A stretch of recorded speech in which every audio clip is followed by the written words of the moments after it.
Corona नमस्ते। मैं हूं doctor K Aggarwal, president heart care foundation of India, CMAAO, past national president Indian medical association and editor Medtalks. क्या है ये autologous treatment? क्या है ये नसोड? कहीं पर ट्राई हुए हैं क्या ये सक्सेस हो सकता है? नोवल कोरोना वायरस, नाम नोवल यानी कि नया, इलाज पता नहीं, इन्वेस्टिगेशंस की रिलायबिलिटी पता नहीं, इम्यूनिटी पता नहीं। नया वायरस, हर रोज हम इससे कुछ ना कुछ सीख रहे हैं। पेंडेमिक कब तक रहेगा? हो सकता है 10 साल तक रहे। याद रही H1N1 अभी तक नहीं गया, मर्स अभी तक इधर उधर घूम रहा है। सिर्फ सार्स एक ऐसा वायरस था जो आया और चला गया। अभी ये SARS-2 है, स्ट्रॉन्गर सार्स है। सो ऑटोलोगस ट्रीटमेंट का मतलब होता है कि सेम मरीज से सेम मरीज को ठीक करना। हमने नाम सुना था ऑटोलोगस ब्लड का। मैंने ब्लड दिया, उसको रख लिया, जब मेरे को जरूरत पड़ी सर्जरी के टाइम पे मैंने अपना ब्लड वापस ले लिया। तो मेरा नॉर्मल ब्लड बन गया, तो मैंने अपना ब्लड ले लिया, उसे बोलते हैं ऑटोलॉगस।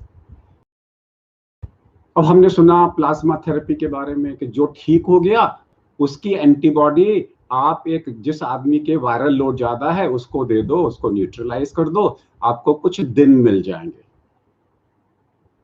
वो हो गया हेट्रोलॉगस, दूसरे आदमी का ब्लड आप दे रहे हो, प्लाज्मा दे रहे हो। मैं बात कर रहा हूं हेट्रोलॉगस की। अब लेटरल थिंकिंग के अनुसार अगर हम देखें तो 1975 में जब हम मेडिकल कॉलेज में थे, सो ऐसे पेशेंट्स का जिसमें कुछ समझ में नहीं आता था, कोई इलाज नहीं होता था, जैसे कि लेप्रोमेटस लेप्रेसी में एक्यूट लेप्रोमेटस रिएक्शन, तो हम लोग क्या करते थे, इम्यूनिटी डेवलप करने के लिए पेशेंट का ब्लड निकाल के पेशेंट को ही इंट्रामस्कुलर दे देते थे, ये सोच के कि पेशेंट की एंटीजन एंटीबॉडी रिएक्शंस के कारण से पेशेंट का इनमेट इम्यूनिटी कुछ दिनों के लिए बढ़ जाएगी, हमारे को टाइम मिल जाएगा कुछ घंटों का या 1-2 दिन का। उस वक्त में तो हमने ये भी देखा कि हम लोग क्या करते थे कि 1 सीसी मिल्क लेके पेशेंट को इंट्रामस्कुलर रिएक्ट कर देते थे कि फॉरेन बॉडी रिएक्ट कर रहे हैं, प्रोटीन है, तो इससे जो इमीडिएट इम्यूनिटी डेवलप होगी शायद वो मेरी बीमारी को भी ठीक करे। ऐसे बहुत सारे एनेक्डोटल एग्जांपल्स अवेलेबल हैं, लेकिन कभी इसके ऊपर में रिसर्च नहीं हुई। ऐसा ही एनेक्डोटल एग्जांपल आता है नसोड में। नसोड में क्या करते हैं, हम पेशेंट का डिसीज्ड मटेरियल लेते हैं और उसको यूज करते हैं पेशेंट में ही ठीक करने के लिए। फिलॉसफी कहां से आई? आप देखते हैं कि डॉग को अगर कहीं वुंड हो जाए तो अपने वुंड को चाटता है, यानी कि वो उसको उस वुंड के बैक्टीरिया वायरसेस को अपने जीन सिस्टम में ले जाता है, शायद कोई एंटीबॉडी रिस्पॉन्स या एंटीजन हाइपर इम्यून रिस्पॉन्स बनती होगी कि वो ठीक हो जाता है।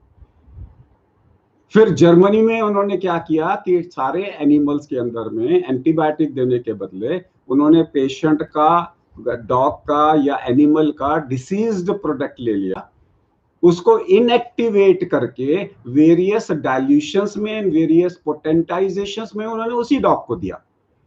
उनको अच्छा रिस्पांस मिला, उन्होंने इसका नाम कर दिया नसोड।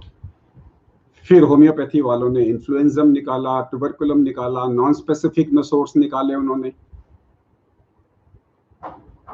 लेकिन कहीं सक्सेसफुल हुए, कहीं सक्सेसफुल नहीं हुए। सक्सेसफुल इसलिए नहीं हुए कि इन्फ्लुएंजम उस वक्त की जो स्ट्रेन थी वो अलग थी, आज की जो स्ट्रेन अलग है।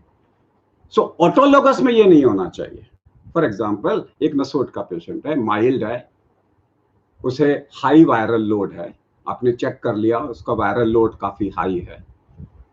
अब आप उसके स्पुटम को अल्कोहल में डाल के इनएक्टिवेट कर दीजिए। रोज ही हम बात कर रहे हैं कि अल्कोहल 60% इनएक्टिवेट कर देगा। उसको फिर आप पोटेंटाइज करिए वेरियस डाइल्यूशंस में। It can be 1C, 2C, 30C, 100C, 200C, जैसे होम्योपैथी वाले पोटेंटाइज करते हैं। और वो पोटेंटाइज फॉर्म पेशेंट को now you can try, orally देनी है, सबक्यूटेनियस देनी है, इंट्रामस्कुलर देनी है। स्टैंडर्ड प्रोटोकॉल इज ओरल, सिर्फ 3 बार देनी है।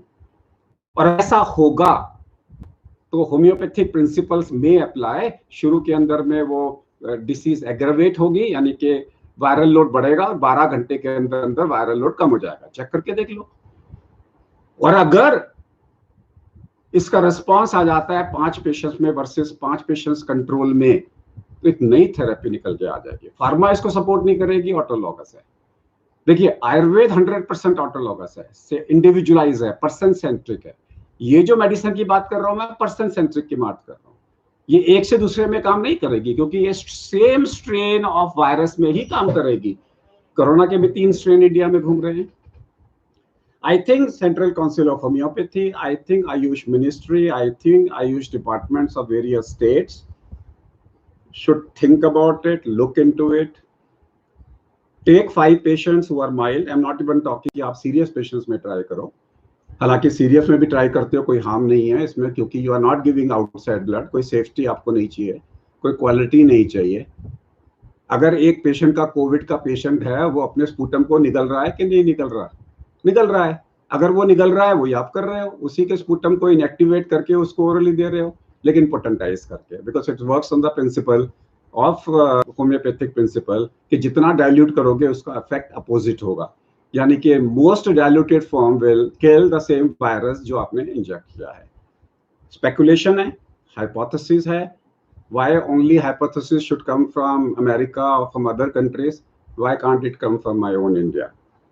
अगर कोई सुन रहा है जो कि पॉलिसी मेकर है, इसके बारे में ट्रायल करके देखे।